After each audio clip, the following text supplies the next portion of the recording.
Hi everyone, today we'll talk about a very important economic problem that is faced by our country, and that is called agrarian distress. So what is agrarian distress? It refers to the economic, political and social challenges faced by farmers and rural communities due to factors such as low crop yields, fluctuating prices of agricultural output, high input cost, indebtedness and lack of access to credit, markets and infrastructure. We know India is one of the biggest growing economies in the world. Agriculture is the backbone of our economy. Agriculture is the primary occupation of nearly half of the population of the country. Over the past few decades, the manufacturing and service sectors have increasingly contributed to the growth of economy, while the agriculture sectors contributed has been decreasing. So you have seen like farmers are protesting in Delhi, and these are the reasons. These are the consequence of what is happening in the agricultural sector. So the unprecedented agrarian crisis in India has now been affecting farmers across the country for nearly a decade. So what are the reasons behind this agricultural distress? So first is poor policy and planning. So in the past, government strategy primarily focused on raising agricultural output and improving food security rather than recognizing the need to raise farmers income. So but at the end of the day, a farmer is a person and he needs to sustain his family, he needs to take care of his family. So without implementing the policies that will focus on the farmers income, it will be difficult for the farmers to grow crops. Is declining average size of farm holding. So increasing demographic pressure, disguised employment in agriculture and conversion of agricultural land for alternative uses like industry, schools, hospitals, that is creating a lot of problems, and that has drastically reduced the average land holding of the farmers.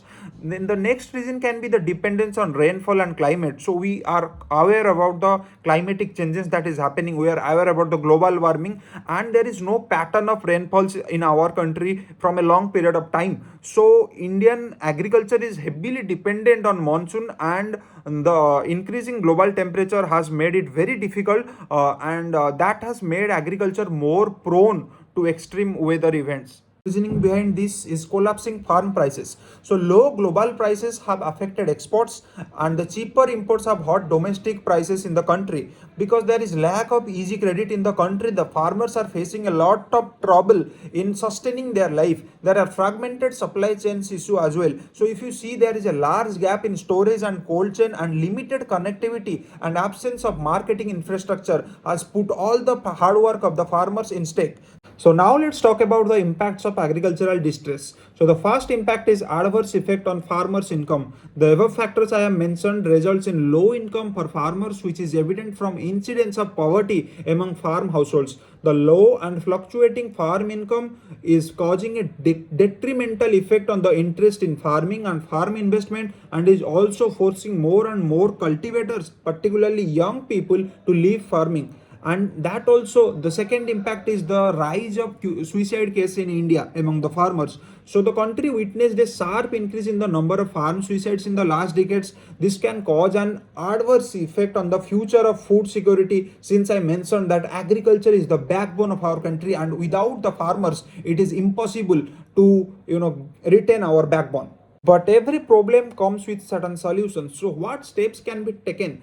Development initiatives. So, initiatives including infrastructure, technological interventions, farmer friendly policies, and institutional mechanism can increase agricultural growth and farmers' income. Need for technology can help to reduce yield gaps and thus improve the productivity of the farmers. The water use efficiency can be improved significantly with better use of technology that include drip irrigation. The quantitative framework for doubling farmers' income has the following seven sources of growth.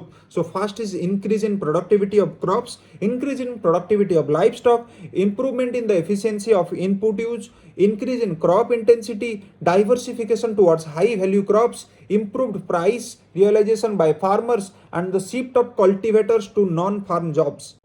So lastly, it becomes very important for the government to take certain measures in terms of sustainability, technological development and policy reforms to help the farmers lead a comfortable life in our country, and that will be a huge payback for what they have done to us. Thank you.